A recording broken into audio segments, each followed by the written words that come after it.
Clip number 944۔ اس clip میں آپ قرآن پاک کی سورہ نور کی آیت نمبر 22 سے 24 تک کی تلاوت، ترجمہ قرآن اور تفسیر قرآن صراط الجنان سماعت فرمائیں گے۔ بسم اللہ الرحمن الرحیم۔ ترجمہ، اللہ کے نام سے شروع جو نہایت مہربان رحمت والا ہے۔ وَلَا يَأْتَلِ أُولُو الْفَضْلِ مِنكُمْ وَالسَّعَةِ أَن يُؤْتُوا أُولِي الْقُرْبَى وَالْمَسَاكِينَ وَالْمُهَاجِرِينَ فِي سَبِيلِ اللَّهِ وَلْيَعْفُوا وَلْيَصْفَحُوا أَلَا تُحِبُّونَ أَن يَغْفِرَ اللَّهُ لَكُمْ واللہ غفور رحیم۔ ترجمہ، اور تم میں فضیلت والے اور مالی گنجائش والے یہ قسم نہ کھائیں کہ وہ رشتہ داروں اور مسکینوں اور اللہ کی راہ میں ہجرت کرنے والوں کو مال نہ دیں گے، اور انہیں چاہیے کہ معاف کر دیں اور درگزر کریں۔ کیا تم اس بات کو پسند نہیں کرتے کہ اللہ تمہاری بخشش فرما دے؟ اور اللہ بخشنے والا مہربان ہے۔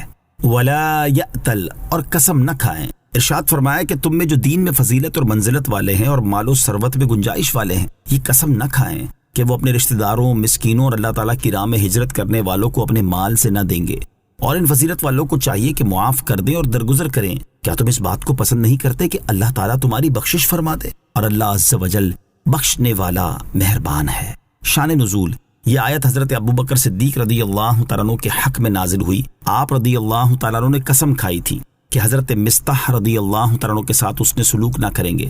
حضرت مصطح رضی اللہ تعالیٰ عنہ حضرت ابوبکر صدیق رضی اللہ تعالیٰ عنہ کے خالہ کے بیٹے تھے، نادار تھے، مہاجر تھے، بدری تھے، اور حضرت ابوبکر صدیق رضی اللہ تعالیٰ عنہ ہی ان کا خرچ اٹھاتے تھے۔ مگر چونکہ ام المومنین حضرت عائشہ صدیقہ رضی اللہ تعالیٰ عنہا پر تہمت لگانے والوں کے ساتھ انہوں نے موافقت کی تھی، اس لیے آپ رضی اللہ تعالیٰ عنہ نے یہ قسم کھائی۔ اس پر یہ آیت نازل ہوئی۔ جب یہ آیت حضور اقدس علیہ الصلوۃ والسلام نے پڑھی تو حضرت ابوبکر صدیق رضی اللہ تعالیٰ عنہ نے کہا، بے شک میری آرزو ہے کہ اللہ تعالیٰ میری مغفرت کرے اور میں حضرت مصطح رضی اللہ تعالیٰ عنہ کے ساتھ جو سلوک کرتا تھا اس کو کبھی موقوف نہ کروں گا۔ چنانچہ آپ نے اس کو جاری فرما دیا۔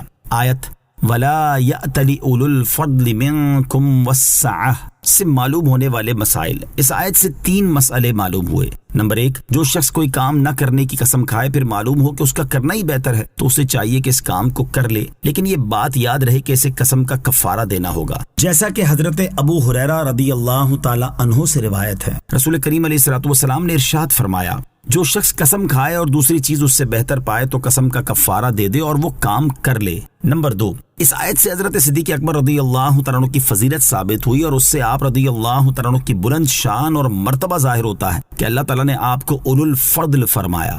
نمبر 3، رسول کریم علیہ الصلوۃ والسلام اور دیگر انبیاء اور رسول علیہ الصلوۃ والسلام کے بعد حضرت ابوبکر صدیق رضی اللہ تعالیٰ عنہ تمام مخلوق سے افضل ہیں۔ ان الذين يرمون المحصنات الغافلات المؤمنات لعنوا في الدنيا والآخرة ولهم عذاب عظيم۔ ترجمہ، بے شک وہ جو انجان پاک دامن ایمان والی عورتوں پر بہتان لگاتے ہیں ان پر دنیا اور آخرت میں لعنت ہے اور ان کے لیے بڑا عذاب ہے۔ ان الذین، بے شک وہ جو، اس آیت اور اس کے بعد والی 2 آیات میں تہمت لگانے والے منافقین کی سزا بیان کی گئی ہے۔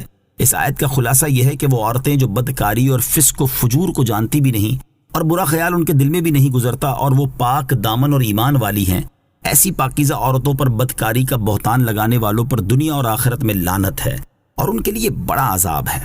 حضرت عبداللہ بن عباس رضی اللہ تعالیٰ عنہما نے فرمایا کہ آیت میں عورتوں کے بیان کردہ اوصاف سید المرسلین صلی اللہ تعالی علیہ وآلہ وسلم کی ازواج مطہرات کے اوصاف ہیں، اور ایک قول یہ ہے کہ اس سے تمام ایماندار اور پارسا عورتیں مراد ہیں، انہیں عیب لگانے والوں پر اللہ تعالیٰ لعنت فرماتا ہے۔ اور تفسیر خازن میں ہے کہ اس آیت میں جو وعید ذکر کی گئی ہے یہ عبداللہ بن ابی بن سلول منافق کے حق میں ہے۔ خلاصہ کلام یہ ہے کہ آیت کا شان نزول اگرچہ خاص ہے لیکن معنی اور حکم سب کو عام ہے۔ يوم تشهد عليهم ألسنتهم وأيديهم وأرجلهم بما كانوا يعملون. ترجمہ: جس دن ان کے خلاف ان کی زبانیں اور ان کے ہاتھ اور ان کے پاؤں ان کے اعمال کی گواہی دیں گے. یوم تشہد علیہم، جس دن ان کے خلاف گواہی دیں گے. ارشاد فرمایا کہ قیامت کے دن ان کے خلاف ان کی زبانیں، ان کے ہاتھ اور ان کے پاؤں ان کے اعمال کی گواہی دیں گے. زبانوں کا گواہی دینا تو ان کے منہوں پر مہریں لگائے جانے سے پہلے ہوگا، اور اس کے بعد منہوں پر مہریں لگا دی جائیں گی جس سے زبانیں بند ہو جائیں گی اور اعضاء بولنے لگیں گے، اور دنیا میں جو عمل کیے تھے وہ ان کی خبر